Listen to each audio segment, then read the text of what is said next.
जब हम कुमार्ग पर जा रहे हैं, अपने घर के विपरीत दिशा में जा रहे हैं, तो उसको तुरंत त्यागना ही पड़ेगा, तभी हम सौ घर पहुँचेंगे। अपने घर तभी आएंगे जब हम उस कुमार्ग को त्याग कर यथार्थ मार्ग को ग्रहण करेंगे। तो भक्ति का जो मार्ग है, परमात्मा पाने का मार्ग है, वो हमारे सदग्रंथों में विद्यमान है।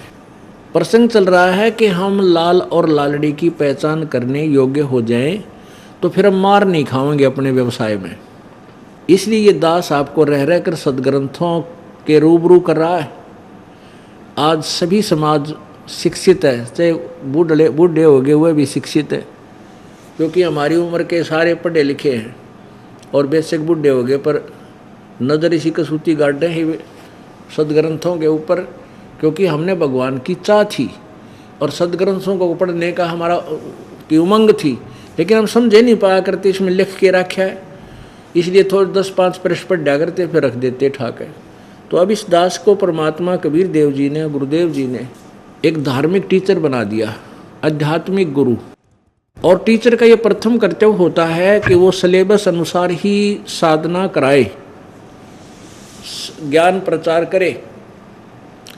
जो टीचर अध्यापक शास्त्र के विरुद्ध सिलेबस से बाहर पढ़ाई पढ़ाता है, वो टीचर ठीक नहीं, वो अध्यापक हितकर नहीं है, वो शत्रु है उन विद्यार्थियों का, उनके जीवन का वो नष्ट कर रहा है। तो हमारे जितने भी अभी तक के गुरुदेव थे हिंदू धर्म के, वो सारे ही आउट ऑफ सिलेबस शिक्षा देने वाले थे। इसलिए तो वो हमें आज तक ये नहीं बता सके ब्रह्मा विष्णु महेश के माता पिता कौन है और कौन सा भगवान कितनी शक्ति रखता है। राम नाम रटते रहो, राम नाम रटते रहो, जब तक घट में प्राण, कब हो तो दीन दयाल के भनक पड़ेगी कान। अब कौन से राम का नाम जपे, सबसे पहले ये निर्णय करना हमने। राम की परिभाषा अभी आपको बताई कि जैसे एक विभाग को लेते हैं, जैसे तहसीलदार साहब, एसडीएम साहब, डिप्टी कमिश्नर साहब और कमिश्नर साहब, फिर मंत्री साहब, मुख्यमंत्री साहब, प्रधानमंत्री साहब और राष्ट्रपति साहब। ये सभी स्वामी हैं, ये सभी साहब हैं, लेकिन इन साहबों का अक्षेत्र भिन्न भिन्न है, इनकी अक्षमता मात्र है। ऐसे ही राम समझो तीन लोक के राम हैं, तीन लोक के राम हैं, श्री रजगुण श्री ब्रह्मा जी, सतगुण श्री विष्णु जी और तमगुण श्री शिव जी। और ये एक एक विभागीय मंत्री हैं, एक एक विभाग के राम हैं। रजगुण विभाग के श्री ब्रह्मा जी, सतगुण विभाग के श्री विष्णु जी, तमगुण विभाग के श्री शिव जी। इन विभागों का कार्य क्या है। रजगुण ब्रह्मा जी के रजगुण के प्रभाव से हम संतान उत्पत्ति करते सभी प्राणी, और श्री विष्णु जी के सतगुण के प्रभाव से हम एक दूसरे में मोह ममता रखते हैं। संपत्ति में मोह, पति पत्नी में मोह और बच्चों संतान के अंदर ममता, ये सारा सतोगुण के कारण है। बस इतना काम है इनका। और तमोगुण का के कारण हम लठ बजा दें, 1 मिनट में झगड़ा कर लें, सिर फुड़वा लें, उत्पात मचा दें। तो ये सारे कार्य तीनों भगवानों से हो रहे हैं और इतनी इनकी प्रभुता है, इतना इनका कार्य है। और ये तीनों परमात्मा, ये तीनों प्रभु न तो आपके भाग्य को घटा सकते ना बढ़ा सकते, जैसा कर्म आपने किया वैसा ही देंगे। अब इनसे नीचे और देवता आते हैं, जैसे गणेश जी की पूजा और कार्तिकेय जी की पूजा, अन्य श्याम जी की पूजा।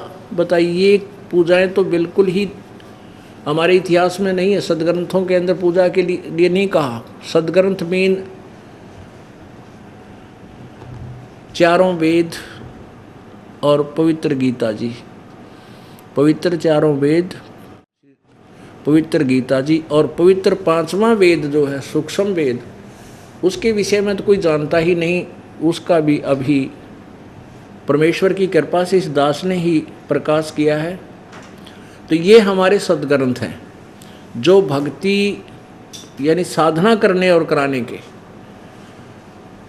और जो 18 पुराण हैं ये हमारे सहयोगी हैं। अब जैसे हम श्री गणेश जी की पूजा करते हैं तो हम श्री गणेश जी के लोक में जाकर उनके गण बन जावांगे, गण, क्योंकि गणेश इसीलिए कहलाता है उन गणों के ऊपर स्वामी, बस इतना मालिक है। और अपने जैसे भी कोई पुण्य थे उनको समाप्त करके वापस ही हम फिर तुरंत ही 84 लाख योनियों में आ जाएंगे। यदि हम श्री ब्रह्मा जी की तो पूजा होती ही नहीं पृथ्वी लोक पर, ये इन्होंने दंत कथा बना रखी है कि भाई इसकी पूजा नहीं करनी चाहिए ब्रह्मा की। और हमारे भगवान यानी सूक्ष्म वेद के अंदर है कि इन तीनों की मिलाकर तीनों का ही की साधना करनी पड़ेगी, तभी आपका यो टेम्परेचर बैलेंस रहेगा।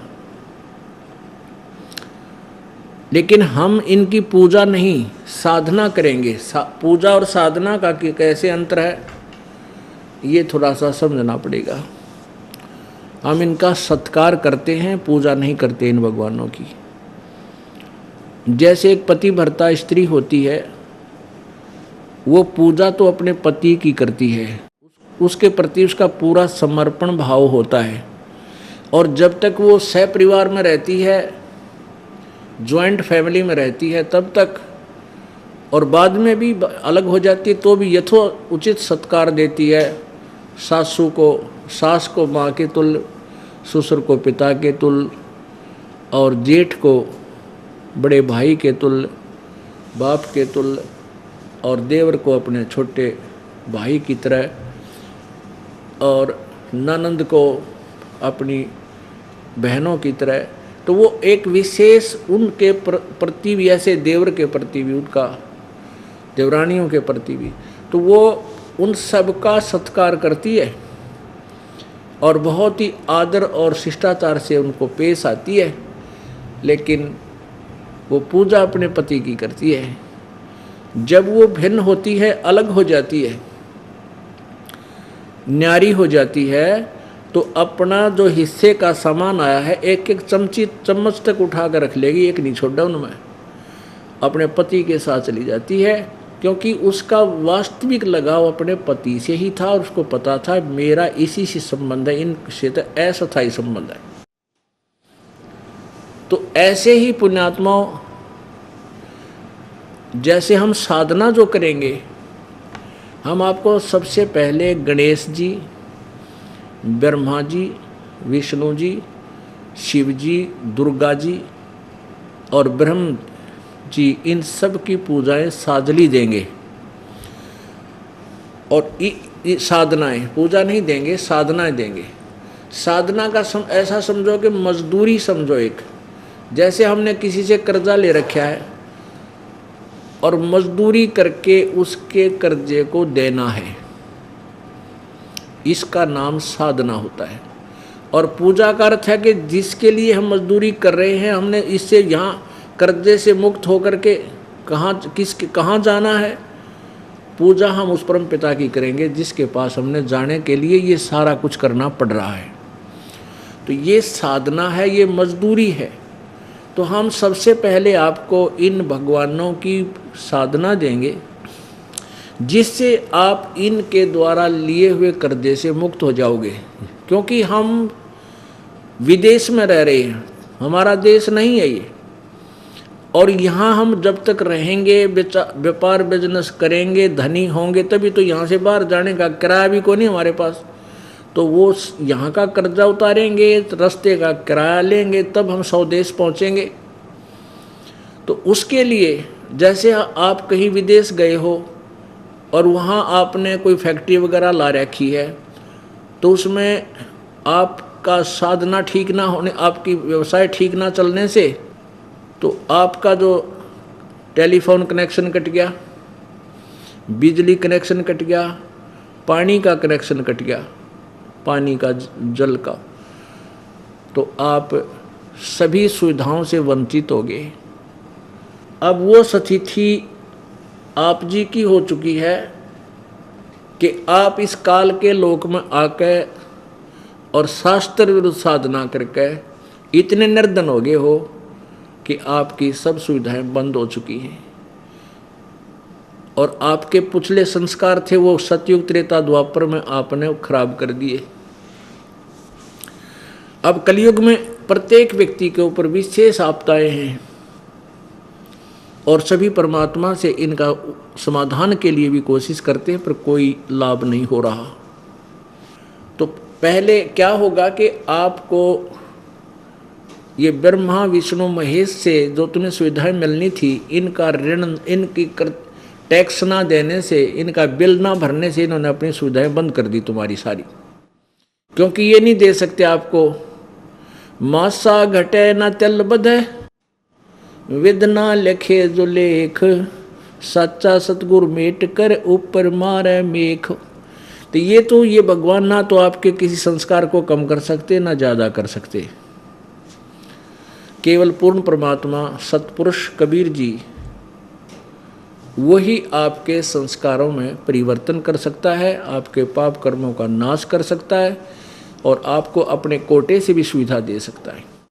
तो क्या होगा कि आप इस दास के माध्यम से प्रभु का नाम प्राप्त करोगे, तो ये दास गारंटर बनेगा आपका ब्रह्मा विष्णु महेश के बीच में, और इनसे कहा जाएगा कि आप इनके सुविधाएं इनको दो, ताकि ये आपकी मजदूरी करके तेरा कर्जा उतार सके। तुम इनको ऐसे बंद रखोगे, कर्जा कहाँ से उतारेंगे? तो गारंटर वही होता है जो धनी व्यक्ति होता है, और जिसको गारंटी ये मानते हैं। तो वो कौन होता है? वो संत होता है, परम संत होता है, परमेश्वर का कृपा पात्र होता है। तो ये दास आपका गारंटर बनता है ब्रह्मा विष्णु महेश गणेश दुर्गा और ब्रह्म के बीच में, कि आप इनके कनेक्शन चालू करो, ये आपकी मजदूरी करके साधना करके आपका कर्जा पूरा करेंगे। तो आपको जिस दिन यह मंत्र मिल जाता है, प्रथम मंत्र, उसी दिन आपके गारंटी के कागज इन भगवानों के पास पहुंच जाते, ऑटोमेटिक फैक्स हो जाता है। तो ये सब सुविधाएं आपको शुरू कर देते हैं। और उसमें क्या होता है कि वो परमात्मा उस संत परमेश्वर कबीर देव जी के कोटे से आते हैं उनके पास, तब वो सुविधाएं आपको देनी शुरू करते हैं। फिर आपको इतना तैयार कर दिया जाता है कि अब आप अपने पैरों पर खड़े हो जाओ। तरीका बताया जाता है राम नाम का धनी होने का, कि दान करो, भक्ति सिमरन करो, नाम जपो, सेवा करो। फिर इन साधना से आपको क्या सुविधा होगी कि आपके अंदर जो शरीर में कमल बने हुए हैं, कमल हमारे शरीर में प्रत्येक मानव के, स्त्री या पुरुष के शरीर में रीढ़ की हड्डी, बैकबोन के अंदरली साइड में, पेट की तरफ, ऐसे मांस और हड्डी के बीच में एक बहुत सुंदर, बहुत ही बारीक सा आंतड़ियों की लाइन सी है, पट्टी सी बनी हुई है, उसके ऊपर स्थान स्थान पर ये कमल बने हैं। तो इन नाम के जाप से वो कमल धीरे धीरे जो है खिलने शुरू होंगे, फूलने शुरू हो जाएंगे। जितनी भक्ति आपकी होती जाएगी, अंदर के जो कमल हैं वो खिलते जाएंगे। कहने का भाव ये है कि जितनी आपकी कमाई धन वहाँ पहुँचता जाएगा इनके अकाउंट में, आपके अकाउंट में, उतनी ही सुविधा, उतना ही राहत आपको ये ब्रह्मा विष्णु महेश गणेश और दुर्गा देना प्रारंभ कर देंगी। तो आपके घर में सुख, आपके शरीर में सुख, काम में बरकत बहुत घनी होने लग जाएगी। और जब आप यहाँ से चलोगे तो आपके जाने में रास्ते में बाधा नहीं होगी, आप ऋण मुक्त होगे। ब्रह्मा विष्णु महेश गणेश और दुर्गा आपको रोकेंगी नहीं कि जाओ भाई, हमारे कागज पूरे, हम नहीं रोकेंगे तुम्हें। तो इनकी भक्ति, इनकी साधना करनी है। हम सबसे पहले आपको इनकी प्रॉपर वे, भक्ति का प्रॉपर वे बताएंगे, शास्त्र अनुकूल साधना देंगे, जिससे ये लाभ आपको देंगे। अब इसके बाद इन साधना से हमारा काम नहीं चलेगा। इसके बाद हमारे ऊपर इस ब्रह्म का भी कर्जा है, 21 ब्रह्मांड के प्रभु का भी कर्जा है, ऋण है। इसके लिए भी एक मंत्र हम आपको देंगे, उस मंत्र का जाप करके हम इसके ऋण को उतारेंगे। फिर हम परब्रह्म अक्षर पुरुष के लोक से ब्रह्मांडों को पार करके सतलोक जाएंगे अपने घर पे। तो रास्ते में इसके ब्रह्मांडों, बहुत लंबा रास्ता है, उसका भी हमने टैक्स देना होगा, किराया देना होगा इसके लोकों से जाने का, उसका भी मंत्र है। जैसे गीता जी अध्याय नंबर 8 के श्लोक नंबर 13 में कहा कि गीता ज्ञान दाता ब्रह्म कहता है कि ओम इति एक अक्षरम ब्रह्म व्यवहारन माम अनुसमरन ये प्रयाति तजन देहम सयाति परमाम गतिम। मेरा एक मुझ ब्रह्म का एक ओम अक्षर यही मंत्र है, एक ओम अक्षर है मुझ ब्रह्म का, और जो अंतिम श्वास तक इसका स्मरण करता हुआ शरीर छोड़कर जाता, वो मेरे वाला लाभ प्राप्त करता है, वो परम गति को प्राप्त होता है। तो यानी ओम नाम से जो राहत मिलती है वो ब्रह्म की साधना है। गीता जी अध्याय नंबर 17 के श्लोक 23 में कहा कि ओम तत्सत इति निर्देश ब्रह्मण त्रिविध समर्थ है। अब वो 3 मंत्र का जो जाप है वो सच्चिदानंद घन ब्रह्म, यानी इस गीता ज्ञान दाता से अन्य कोई परमात्मा है, पूर्ण ब्रह्म, उसका जाप है। तो उसमें ओम मंत्र तो ब्रह्म का है, क्लियर है ये तो। तत् और सत्य सांकेतिक गुप्त है। जो उसमें तत् मंत्र है वो ये दास बताएगा, वो गुप्त कोड वर्ड है ये तत्। तो वो जो मंत्र है तत्व वाला, वो अक्षर पुरुष पर ब्रह्म के लोक से हम पार होंगे, उसकी कमाई हम इस अक्षर ब्रह्म यानी पर ब्रह्म को दे देंगे। और जो सत्य वो सारनाम है, वो कमाई हमें सतलोक ले जाएगी, वो पूर्ण ब्रह्म की है। अब इन भगवानों की अक्षमता कैसे समझेंगे, इसके लिए एक एग्जाम्पल ये देखिएगा, चित्र। ये एक ब्रह्मांड है, एक ब्रह्मांड का लघु चित्र। ये इतना एक ब्रह्मांड है, ये एक ब्रह्मांड है। इसमें ये पाताल लोक है, ये पृथ्वी लोक है और ये स्वर्ग लोक है। इन 3 लोकों पर श्री ब्रह्मा रजगुण, श्री विष्णु सतगुण और श्री शिवजी तमगुण का अधिपत्य है। ये तीनों एक एक विभाग के इन 3 लोकों पर बस एक एक विभाग के मंत्री हैं। अब इनकी अक्षमता आपके आसानी से समझ में आ जाएगी। और जो इनका पिता है वो ब्रह्म है, उसकी राजधानी यहाँ है। और ये क्या करता है, 3 रूप धारण करता है। ब्रह्मा धारण कर ले, ब्रह्मा का रूप बनाता है, कभी विष्णु रूप बनाता है, कभी शिव रूप बनाता है। इसने यहाँ पर 3 स्थान बना रखे हैं, गुप्त स्थान। एक रजोगुण प्रधान क्षेत्र है, एक सतोगुण प्रधान क्षेत्र है, एक तमोगुण प्रधान क्षेत्र है। और ये दुर्गा को अपने साथ रखता है। जब ये रजोगुण प्रधान क्षेत्र में, ये रजोगुण प्रधान क्षेत्र है, जब ये इसमें होते हैं तो इसमें ये दुर्गा को सावित्री रूप में रखता है। इन दोनों के संयोग से जो पुत्र उत्पन्न होता है वो ऑटोमेटिकली रजगुण युक्त हो जाता है। उसका नाम ये ब्रह्मा धर देते हैं और इसी सकल का हो जाता है। जैसा ब्रह्मा है, यो काल ब्रह्मा का रूप धारण किए बैठा है। और फिर ये इसने एक सतोगुण प्रधान क्षेत्र बना रखा है। इसमें ये स्वयं को विष्णु रूप धारण कर लेता है और दुर्गा को लक्ष्मी रूप में रखता है। इन दोनों के संयोग से जो पुत्र उत्पन्न होता है वो विष्णु के आकार का, विष्णु से शकल का हो जाता है और सतोगुण युक्त हो जाता है। और ये तीसरा स्थान है, ये तमोगुण प्रधान नक्षत्र है। जब इसमें ये काल होता है ये शिव रूप धारण कर लेता है और दुर्गा को ये पार्वती रूप धारण कराता है। इन दोनों के मेल से, संयोग से जो पुत्र उत्पन्न होता है वो ऑटोमेटिकली शिव जी की शकल जैसा हो जाता है और ये तमोगुण युक्त हो जाता है। फिर इन तीनों को बेहोश रखते हैं ये।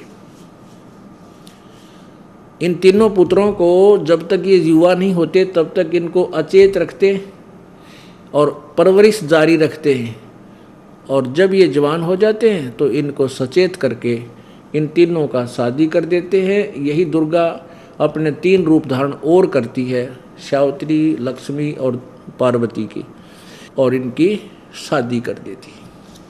अब सतोगुण प्रधान नक्षत्र क्या है, रजोगुण प्रधान नक्षत्र क्या है? एक मकान में 3 कक्ष हैं। एक कक्ष में चित्र लगा रखे, अश्लील चित्र, और दूसरे में लगा रखे हैं साधु संत फकीरों के, बहुत शांत स्वभाव वाले व्यक्तियों के, और तीसरे में लगा रखे हैं शहीदों के, क्रांतिकारियों के, शूरवीरों के। तो जिसमें व्यक्ति उस अश्लील चित्र लगे हुए कक्ष में जाता है तो उसका मन उन चित्रों को देख करके वैसा ही, उसी स्वभाव वाला, वैसे ही विचार उथल पुथल वही मच जाती है, और जब तक वहाँ रहता है उसमें वही धारणा बनी रहती है। ऐसे ही जब वो दूसरे कक्ष में साधु संत फकीरों के, भक्तों के जिसमें चित्र लगे उनकी इतिहास से वो परिचित होता है, वहाँ जाते ही मन इतना शांत हो जाता है, बहुत ही शांत हो जाता है, साधु जैसा स्वभाव बन जाता है। फिर वो तीसरे में जाता है जहाँ शूरवीरों के, शहीदों के चित्र लगे हों, उनकी हिस्ट्री, उनकी कहानी सुनकर याद होती है, उसको याद कर करके, उनके चित्रों को देख करके, उनकी लीलाओं को देख, उनके जो सैक्रिफाइस को देख करके उसी तरह का विचार आने लग जाते हैं और उसी तरह खून खौलने लग जाता है, यानी वैसे ही विचार बन जाते हैं। तो ऐसे इस काल भगवान ब्रह्म ने इस ब्रह्मलोक के शून्य में, शून्य शिखर में, शिखर माने चोटी पे, वहाँ एक गुप्त स्थान बना, ये एक अलग ऐसा स्थान बना रखा है, वहाँ कोई नहीं जा सकता, ये जिसको चाहेगा वही जा सकता है वहाँ पर। तो इसने ये 3 स्थान बना रखे हैं, और स्वयं ये जब रजोगुण प्रधान नक्षत्र में होता है तो दुर्गा को सावित्री रूप में रखता है। जब तक ये उस क्षेत्र में रहता है तो इनके मन में वही स्वभाव, वैसा ही विचार आते रहते हैं, और जब उस इनसे जो पुत्र उत्पन्न होता है उसके विचार भी वैसे ही हो जाते हैं। इसी प्रकार दूसरा सतोगुण प्रधान नक्षत्र है, जब ये वहाँ होते हैं तो ये विष्णु रूप धारण कर लेता है और दुर्गा को लक्ष्मी रूप धारण कराता है। इन दोनों के जब तक ये वहाँ रहते हैं इनके विचार वैसे ही रहते हैं, साधु स्वभाव वाले, तो इनके संयोग से जो पुत्र उत्पन्न होता है उस बच्चे में भी वही गुण होते हैं। तीसरा तमोगुण प्रधान नक्षत्र है, जब ये वहाँ जाते हैं और ये स्वयं शिव रूप में रहता है काल, और दुर्गा को पार्वती रूप में रखता है। इनके संयोग से जो पुत्र उत्पन्न होता है उसकी शकल भी शिव जी जैसी और गुण भी तमोगुण युक्त हो जाता है। और फिर इनको युवा होने पर एक एक विभाग का मंत्री बना देता है। इस काल भगवान को श्राप लगा है 1 लाख मानुष शरीरधारी प्राणियों के सूक्ष्म शरीरों को तपस्या के ऊपर डेली खाने का। तो वो कैसे खाता है कि ये ऊपर का कवर तो यहीं रह जाता है, ये शरीर हमारा स्थूल शरीर, अंदर इसके सूक्ष्म शरीर है, और सूक्ष्म शरीर के अंदर हमारे अंदर एक ऐसी वासना जमा होती है, जैसे हम खट्टे मीठे चटपटे जो भी पदार्थ खाते हैं, विषय वासना करते हैं, इनका अंश सूक्ष्म शरीर में भी समा जाता है। और उस सूक्ष्म 1 लाख मानव शरीरधारी प्राणियों के सूक्ष्म शरीरों को तपस्या पर भूनता है। ये एक बहुत बड़ी पत्थर की टुकड़ी तवा नुमा है, और वो अपने आप गर्म रहती है, बहुत हीट रहता है उस पर, उसके ऊपर डाल दिए जाते हैं, इनमें से गंध निकालता है, उसको ये काल खाता है, ब्रह्म खाता है। और जीव मरता नहीं, इनको भेज देता है, फिर अपने कर्म भोगो, जैसा कर्म किया वैसा फल पाओ, ये विधान बना के यहाँ छोड़ रखे। अब फिर देखिएगा, अब हम इन भगवानों की सतिथि से परिचित होंगे, इन प्रभुओं की क्षमता से परिचित होंगे, तभी तो हम सेलेक्ट करेंगे कौन सा भगवान पूजा, किसकी पूजा करें। तो अब देखना, फिर देखें इस लघु चित्र को। ये है एक ब्रह्मांड का लघु चित्र। अब आपने जाना कि एक ये पाताल लोक, पृथ्वी लोक और ये स्वर्ग लोक, इन तीन लोकों पर, तीन स्थानों पर इन तीनों भगवानों का अधिपत्य है, एक एक विभाग के मंत्री हैं ये। और ये काल भगवान पूरे ब्रह्मांड का संचालक है। ये यहाँ रहता है अलग से, और इसने यहाँ एक ब्रह्मलोक बनाया हुआ है। ये ब्रह्मलोक है, ये इतना ब्रह्मलोक है। इसमें इन महाइंद्र का द्वीप, नकली सतलोक, नकली अलकलोक, नकली अगमलोक और नकली अनामी लोक बनाए हैं, धोखा देने के लिए जीव को। और ये 88,000 खेड़े हैं सप्तऋषियों के, और ये सप्तपुरी है, ये धर्मराय का लोक है, ये 88,000 खेड़े हैं इधर। और ये दुर्गा का अलग से स्थान भी है, ये समुद्र के बीच में, ये मीठे जल का समुद्र है, यहाँ अलग से दुर्गा का एक और द्वीप है। और ये जब चाहे इस दुर्गा को इस रास्ते से यहाँ ले लेता है ऊपर, और इधर से ये आकर के पूरे ब्रह्मांड में अपना कार्य करती रहती है। इधर कोई नहीं जा सकता इनकी आज्ञा बिना, और इधर कोई नहीं जा सकता इस काल की आज्ञा के बिना। यहाँ कोई नहीं जा सकता, इनको इसी रास्ते में और इसी क्षेत्र में ये यहाँ ही उलझा कर रखता है। अब ये तो एक ब्रह्मांड हुआ, और एक ब्रह्मांड में ब्रह्मा विष्णु महेश की सतिथि आपको पता चला। ये तो ब्रह्म एक ब्रह्मांड और ऐसे ऐसे 21 ब्रह्मांड का मालिक है ये ब्रह्म, क्षर पुरुष। ये देखो, इसको ज्योति निरंजन काल भी कहते हैं। ये है ज्योति निरंजन काल ब्रह्म के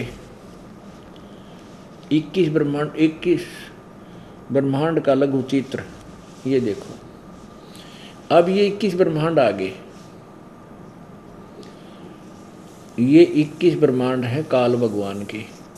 और इसने क्या किया हुआ है कि जैसे एक महाब्रह्मांड बनाया है, इसमें 5 ब्रह्मांडों का एक ग्रुप बनाकर महाब्रह्मांड बना दिया। ऐसे ऐसे 4 महाब्रह्मांडों में 20 ब्रह्मांडों को रोक दिया। फिर यहाँ एक और बंद लगा दिया। इसके बाद इसने 21वां ब्रह्मांड ये अपने लिए रखा है अलग। पुण्यात्मा, अब ब्रह्मा विष्णु महेश एक ब्रह्मांड में एक विभागीय मंत्री हैं। और ये है ये ब्रह्म का 21 ब्रह्मांड। अब देखो, पूरे असंख्य ब्रह्मांडों की सतिथि। अब यहीं आइए, फिर ये है 21 ब्रह्मांड, ये है 21 ब्रह्मांड काल के, ज्योति निरंजन काल के 21 ब्रह्मांडों का, अर्थात काल लोक। ये इतना रह गया। ये तो है ब्रह्म का। और ब्रह्मा विष्णु महेश इस एक ब्रह्मांड में एक विभागीय मंत्री है, साहब हैं, राम हैं, प्रभु हैं। और ये है 7 संख ब्रह्मांड, ये परब्रह्म के, ये जो ये लाइन है परब्रह्म के। और ये देखो पूरा, ये असंख्य ब्रह्मांडों का कुल मालिक ये है कबीर देव, परम अक्षर ब्रह्म। ये अक्षर पुरुष है, ये क्षर पुरुष है, क्षर पुरुष। 21 ब्रह्मांड जिसके हैं ये क्षर पुरुष, और 7 संग ब्रह्मांड का ये है ये अक्षर पुरुष। इसको अक्षर पुरुष को अक्षर ब्रह्म भी कहते हैं, क्षर पुरुष को क्षर ब्रह्म भी कहते हैं। और ये है अक्षर, ये परम अक्षर पुरुष के असंख्य ब्रह्मांड, जो ओवरऑल कंट्रोलर है, जो इन पे भी मालिक है, इन पे भी मालिक है और इन पे भी मालिक है। तो ये परम अक्षर ब्रह्म, इस परम अक्षर ब्रह्म का पूरे असंख्य ब्रह्मांडों पर प्रभुत्व है, ये कुल का मालिक है। अब हम इस एक ब्रह्मांड के एक विभागीय मंत्री श्री ब्रह्मा जी, विष्णु जी और शिव जी की पूजा करते रहे। इनकी साधना से हम इन्हीं के लोक में रहे, इनकी पूजाओं से हम यहीं रहे। इन तीन लोकों में पृथ्वी लोक पर जन्म हुआ, यहाँ से पुण्य किए, स्वर्गलोक में खत्म किए, कुछ पाताल लोक पर जा समाप्त किए, और ब्रह्म की साधना की तो हम इस ब्रह्म लोक में चले गए। यहाँ और ज़्यादा आनंद है, बहुत ज़्यादा लंबा समय होता है, तो उस कमाई को हम ऐसे बर्बाद करते रहे। अब हमने कौन से भगवान की पूजा करनी है और उससे हमें क्या लाभ होगा, ये आपको पता चलेगा। जैसे हम ब्रह्मा विष्णु महेश जी की पूजा करते थे, ये शास्त्र विरुद्ध थी। आपने गीता जी अध्याय नंबर 15 के श्लोक नंबर 1 से 4 में और 16-17 में पढ़ा सुना, उसको आज फिर आपको दोबारा बताते हैं। गीता जी अध्याय नंबर 15 के श्लोक नंबर 1 में क्या कहा है कि ये देखिएगा, श्रीमद् भगवत गीता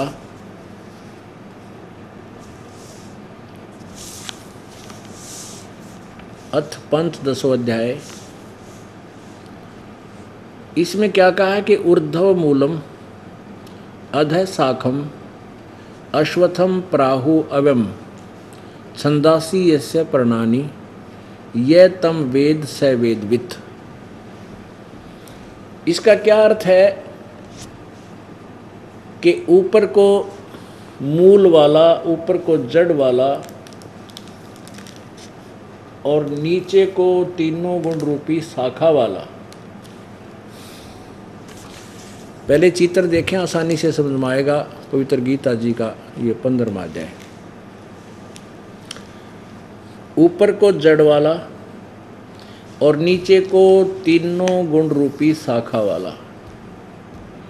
रजगुण ब्रह्मा जी, सतगुण विष्णु जी, तमगुण शिव जी रूपी तो शाखा समझो टहनी, और ये जड़ जो है ये पूर्ण परमात्मा परम अक्षर ब्रह्म, ये परम अक्षर ब्रह्म है।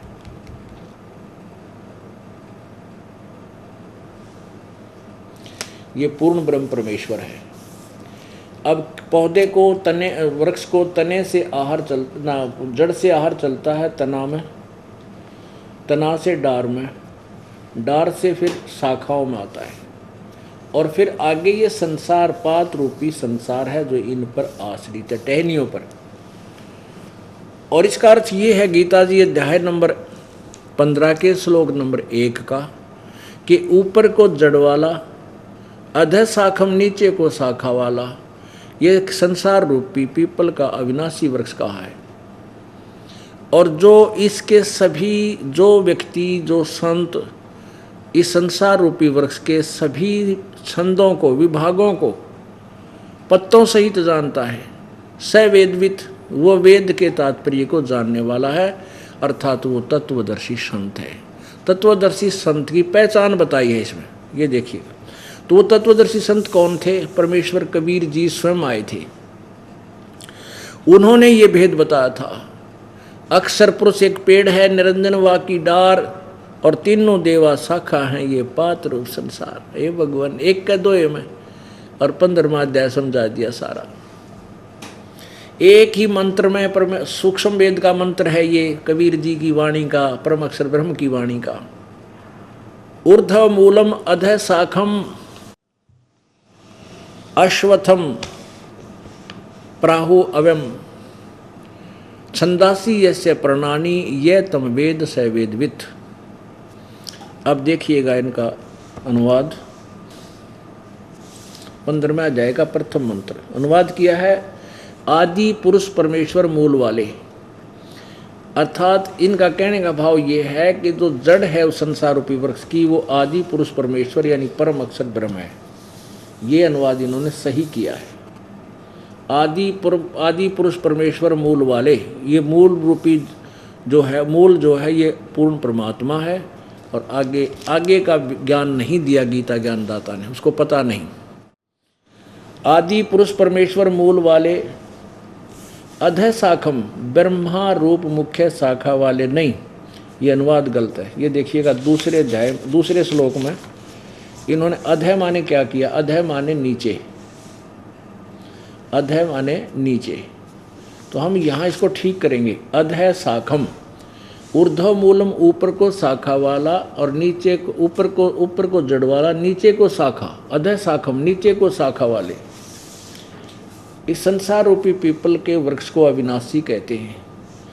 इन्होंने जैसा अनुवाद किया यही पढ़ेंगे पहले। वेद जिसके पत्ते कहे गए हैं,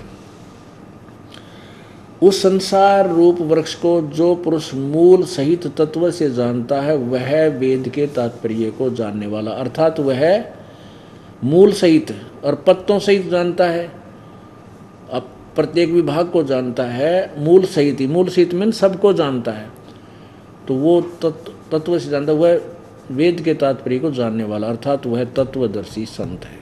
गीता जी अध्याय नंबर 4 के श्लोक नंबर 25 से लेकर और 30 तक गीता ज्ञान दाता ने अपना मत बताया है कि कोई तो साधना ऐसी करता है, कोई साधना ऐसी करता है, कोई तो देवताओं की पूजा करके ही उसको फाइनल मान बैठा है, और कोई यज्ञ आदि करता है, कोई हवन तक सीमित है। अब देखना पुण्यात्माओं, ये एक सिलेबस है, एक अलग से आपकी क्लास है। ये सोच लो कि हमने थोड़ा सा समय भगवान के लिए देना पड़ेगा और इसकी ट्रेनिंग लेनी पड़ेगी, तब हम भक्ति करने योग्य रहेंगे। अब देखिए अध्याय नंबर 4 श्लोक नंबर 25। अब ये क्या बता रहा गीता ज्ञानदाता कि कोई तो ऐसी पूजा करता है, कोई ऐसी। दूसरे योगीजन देवताओं के पूजन रूप यज्ञ को ही भली भांति अनुष्ठान किया करते हैं। देवताओं की पूजा रूपी यज्ञ, यानी यही अनुष्ठान, यही धार्मिक कर्म है उनके, देवताओं की पूजा करना। और अन्य साधक योगीजन ब्रह्माग्नौ, ब्रह्म यानी परमात्मा ब्रह्म की साधना करते हैं और यज्ञों के द्वारा ही करते हैं, हवन आदि किया करते हैं। और 26 में कहा कि अन्य योगीजन श्रोत्र आदि समस्त इंद्रियों को संयम रूप अग्नि में हवन किया करते हैं, यानी आँख कान बंद करके बैठे रहें। और अन्य दूसरे शब्द आदि समस्त विषयों को इंद्रियों रूप अग्नि में हवन किया करते हैं। 27 में कहा कि दूसरे योगीजन इंद्रियों को की संपूर्ण क्रियाओं को और प्राणों की समस्त क्रियाओं को ज्ञान से प्रकाशित आत्म संयम योग रूप अग्नि में हवन किया करते हैं। 28 में कई पुरुष धर्म संबंधी यज्ञ करने वाले हैं, केवल धर्म भंडारे करते रहते, दान दे दिया कि भंडारे कर दिए, और कुछ तपस्या ही करते रहते हैं, और दूसरे कितने ही योग करते रहते हैं, आसन, और कितने ही अहिंसा आदि तिक्सिक व्रतों से युक्त रहते हैं, जो मुंह पर पट्टी बांध कर नंगे पैरा घूमते हैं। और कुछ स्वाध्याय रूप ज्ञान यज्ञ करने वाले हैं, यानी केवल पाठ पठन करते हैं, गीता का पाठ कर लिया, वेदों का पाठ कर लिया। फिर कहा दूसरे 29-30 में दूसरे कितने ही योगीजन अपान वायु में प्राणवायु को हवन करते हैं, वैसे ही प्राणवायु को अपान वायु में या श्वास पर उस श्वास को केवल देखते रहते हैं। अन्य कितने ही नियमित आहार करने वाले हैं, यानी बहुत सूक्ष्म आहार करते हैं। प्राणायाम प्राण पुरुष प्राण और अपान गति को रोककर प्राणों में ही हवन किया करते हैं। ये सभी साधक यज्ञों द्वारा पापों का नाश कर देने वाले यज्ञों को जानने वाले हैं। अब इसका वास्तविक अर्थ क्या है कि कोई तो ऐसी साधना करता है, कोई ऐसे करता है, कोई देवताओं की पूजा करता है, कोई केवल धर्म भंडारे करता रहता है, कोई तपस्या करता है, कोई स्वाध्याय करता रहता है, कोई आंख कान बंद करके अभ्यास करता रहता है। कहते ये सभी साधना जो कर रहे हैं ये अपनी साधनाओं को पाप नाशक जानते हैं, ये पाप नाशक जानकर ही कर रहे हैं। और 32वें श्लोक में कहा है कि इस तरह की वास्तविक, इस तरह की अन्य बहुत विस्तार से साधनाएं उस सच्चिदानंद घन की वाणी में लिखी हैं, उस परमेश्वर के सूक्ष्म वेद में कहा है, वो तत्व ज्ञान उसमें लिखा। उस तत्व ज्ञान को 34वें श्लोक में कहा है चौथे अध्याय में कि उस तत्व ज्ञान को तत्वदर्शी संतों के पास जाकर समझ। इससे सिद्ध है कि गीता जी का ज्ञान कंप्लीट नहीं है। उसके विषय में कहा है कि वो और विस्तार से जो लिखा वो सच्चिदानंद घन की वाणी में, अर्थात उस परमेश्वर की अपने मुख से बोली हुई वाणी में। वो कौन सी है? वो कबीर वाणी, उसमें विस्तार से कहा है, उसको समझ। अब देखो कमाल कर रखा है अध्याय नंबर 4 का और श्लोक नंबर 32। इस प्रकार और भी बहुत तरह के यज्ञ, अब इन्होंने यहाँ गड़बड़ कर दी, ब्रह्मणे का अर्थ वेद कर दिया। यहाँ करना था सच्चिदानंद घन की वाणी में, यानी परम अक्षर ब्रह्म पूर्ण परमात्मा की वाणी में विस्तार से कहे गए हैं। उन सब को तू कर्मों से उत्पन्न होने वाले जान, मन कर्म इंद्रिय और शरीर इसके क्रिया द्वारा संपन्न होने वाले जान। इस प्रकार तत्व से जानकर उनके अनुष्ठान द्वारा तू कर्म बंधन से सर्वदा मुक्त हो जाएगा। यानी इस सच्चिदानंद घन की वाणी में जो वर्णन दिया है, जो साधना लिखी हैं, उनको जान, वो कर्मों से काम करते करते पूर्ण होती हैं, और उनको तत्व से जानकर तो पूर्ण रूप से कर्म बंधन से मुक्त हो जाएगा, तेरा पूर्ण मोक्ष हो जाएगा। अब ये निर्णय करते हैं, ये ब्रह्मणे का अर्थ क्या होता है। अब देखो सच्चिदानंद घन, यहाँ ब्रह्मणे का अर्थ ने वेद लिख दिया क्योंकि ज्ञान तो था नहीं। इन्होंने कई जगह ब्रह्म का अर्थ भी वेद किया है, नहीं हो सकता, किसी सूरत में भी नहीं हो सकता ब्रह्म का अर्थ वेद, क्योंकि ब्रह्म भगवान है और वेद उसका संविधान है। जैसे हमारे देश का संविधान तो संविधान है और राजा राजा है, तो यदि हम राजा का अर्थ संविधान करते हैं कहीं पर, तो हम उसका अनुवाद ठीक नहीं कर पा रहे, हम समझ नहीं रहे उस सेंटेंस को। तो इन्होंने ऐसा ही गड़बड़ कर दी। ब्रह्मणे का अर्थ है बड़ा भगवान, यानी सच्चिदानंद घन परमात्मा जो गीता ज्ञान दाता से अन्य है। ये देखिएगा 17वां अध्याय नंबर 17 का श्लोक नंबर 23 क्या लिखा है। ओम तत्सत इति निर्देश है ब्रह्मण है त्रिविध समर्थ है ब्राह्मणा तेन वेदा च यज्ञा च विहिता पुरा। ओम तत्सत इति निर्देश है ब्रह्मण। ब्रह्मण माने पूर्ण परमात्मा परमेश्वर ब्रह्म का 3 मंत्र का जाप है ओम तत्सत। इसका निर्देश है, निर्देश माने नथिंग एल्स, और कोई जाप नहीं। समरण करने का 3 प्रकार से समरण होता है, इसका 3 विधि। और विद्वान ब्राह्मणा माने विद्वान पुरुष, उसी से सृष्टि के प्रारंभ में ये ऐसी साधना करते थे। हमने अब सच्चिदानंद घन इस ब्रह्मणे का अर्थ लेना है इन्हीं के अनुवाद में। ओम तत्सत ऐसे यह 3 प्रकार का सच्चिदानंद घन ब्रह्म का नाम कहा है। ब्रह्मणे माने सच्चिदानंद घन ब्रह्म। हम यहाँ आते हैं वापस चौथे अध्याय के 32वें श्लोक में। अब यहाँ लिखा, यहाँ करना वेद के स्थान पर सच्चिदानंद घन ब्रह्म की वाणी। मुख्य माने उनके मुखारविंद से उच्चारण उस वाणी में, मुख से उच्चरित वाणी में। अब यहाँ इस प्रकार बहुत तरह के यज्ञ सच्चिदानंद घन की वाणी में विस्तार से कहे गए। उन सब को तू मन इंद्रिय और शारीरिक क्रियाओं द्वारा संपन्न होने वाले जान। इस प्रकार तत्व से जान कर तू उनके अनुष्ठान द्वारा उस साधना से कर्म बंधन से सर्वथा मुक्त हो जाएगा, पूर्ण रूप से मोक्ष हो जाएगा। और यहाँ चौथे अध्याय के 34वें श्लोक में क्या बताया है, चौथे अध्याय के ही 34वें श्लोक में, कि उस ज्ञान को, ओह सच्चिदानंद घन ब्रह्म की वाणी में जो तत्व ज्ञान है, उस ज्ञान को तू ओह तत्वदर्शी ज्ञानियों के पास जाकर समझ। जो गीता से अलग है वो ज्ञान, और गीता ज्ञान दाता नहीं जानता वो कोई किसी अन्य तत्वदर्शी संत की तरफ संकेत कर रहा है। उस ज्ञान को तू तत्वदर्शी ज्ञानियों के पास जाकर समझ। उनको भली भांति दंडवत प्रणाम करने से, उनकी सेवा करने से और कपट छोड़कर सरलता पूर्वक प्रश्न करने से वे परमात्म तत्व को भली भांति जानने वाले ज्ञानी महात्मा तुझे उस तत्व ज्ञान का उपदेश करेंगे। अपने आत्माओं,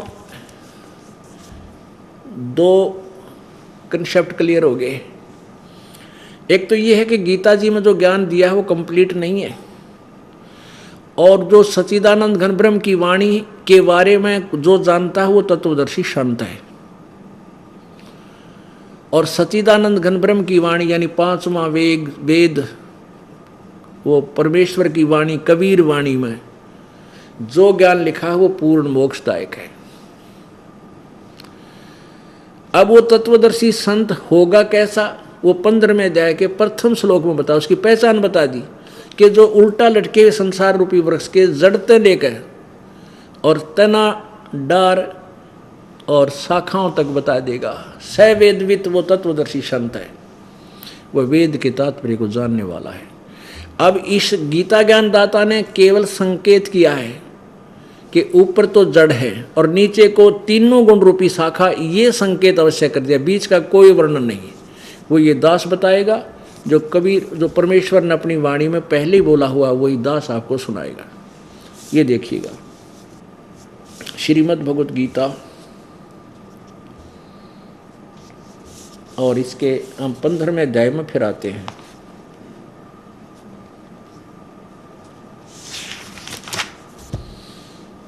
अथ पंचदशो अध्याय। ऊर्ध्व मूलम अधः शाखम अश्वत्थम प्राहो अवम छंदासी यस्य पर्णानि ये तम वेद स वेदवित। आदि पुरुष मूल वाले, अधः शाखम, इसको यहाँ पढ़ो, नीचे को शाखा वाला, ऊपर को संसार रूपी वृक्ष। संसार रूपी पीपल के वृक्ष को अविनाशी कहते हैं, वेद जिसके पत्ते कहे गए। और उस संसार रूपी वृक्ष को जो मूल सहित तत्व से जानता है, स वेदवित, वह वेद के तात्पर्य को जानने वाला, अर्थात वह तत्वदर्शी संत है। अब फिर देखो सच्चिदानंद घन की वाणी में, अक्षर पुरुष एक पेड़ है, निरंजन वा की डार, तीनों देवा शाखा हैं, ये पात रूप संसार। ये है सच्चिदानंद घन की वाणी। इसमें लिखा है वो क्लियर, ये देखो, ये है वो 15वें अध्याय का प्रथम श्लोक में जो कहा है कि ऊपर को जड़ नीचे को शाखा वाला। इसको तत्व से परमेश्वर ने बताया अपनी वाणी में, कबीर जी ने। कबीर अक्षर पुरुष एक पेड़ है, और निरंजन यानी ये ब्रह्म, ये काल, निरंजन वा की डार, और तीनों देवा शाखा है, वही पात रूप संसार। ओए कितना निर्मल ज्ञान भगवान दे के गए थे। और उस अपनी अमरवाणी में जो सदग्रंथ इसके लिए संकेत कर रहे हैं कि वो है तत्व ज्ञान। ये तो जड़ है, पूर्ण परमात्मा परम अक्षर ब्रह्म, ये परम अक्षर ब्रह्म है, पूर्ण ब्रह्म परमेश्वर। और ये तना जो है, ये है अक्षर पुरुष यानी परम पर ब्रह्म। और ये देखो डार, ये क्षर पुरुष है, इसको क्षर ब्रह्म भी कहते हैं, ब्रह्म भी कहते हैं। ये डार है। इसके आगे 3 शाखाएं हैं, रजगुण ब्रह्मा, सतगुण विष्णु, तमगुण शिवजी रूपी शाखाएं, और ये पात रूप संसार। अपुण्यात्माओं, अब ये आपने देखा कि ये 3 परमात्मा, अक्षर, परम अक्षर ब्रह्म, अक्षर ब्रह्म और क्षर ब्रह्म, 3 का प्रमाण कहाँ है कि ये भगवान है। अब गीता जी क्लियर करेगी 15वें अध्याय का 16 और 17 मंत्र आपको 3 भगवान सिद्ध करेगा। इससे पहले 8वें अध्याय के प्रथम श्लोक में 8वें अध्याय के प्रथम श्लोक में अर्जुन ने प्रश्न किया कि हे भगवान, आपने 7वें अध्याय के 29वें श्लोक में जिस तत्ब्रह्म के बारे में कहा है कि उसको जो जान लेगा फिर वो संसार की किसी वस्तु की इच्छा नहीं करता, वो जन्म मरण से ही छुटकारा पाने की चेष्टा करता है, जरा मरण से छुटकारा पाने की ही चेष्टा करता है। तो वो तत्ब्रह्म है कौन? 8वें अध्याय के 3 श्लोक में उत्तर दिया है गीता ज्ञानदाता ने कि वो परम अक्षर ब्रह्म है। वो परम अक्षर ब्रह्म है, यानी गीता ज्ञानदाता ब्रह्म है और वो परम अक्षर ब्रह्म की तरफ संकेत कर रहा है। 7वें अध्याय का 29 मंत्र पढ़ेंगे, ये देखिएगा। अध्याय नंबर 7 और श्लोक नंबर 29। जरा मरण मोक्षाय माम आश्रित्य यतन्ति ये ते ब्रह्म तत्विदु। ब्रह्म तत्व, इसको तत् ब्रह्म भी बोलते हैं।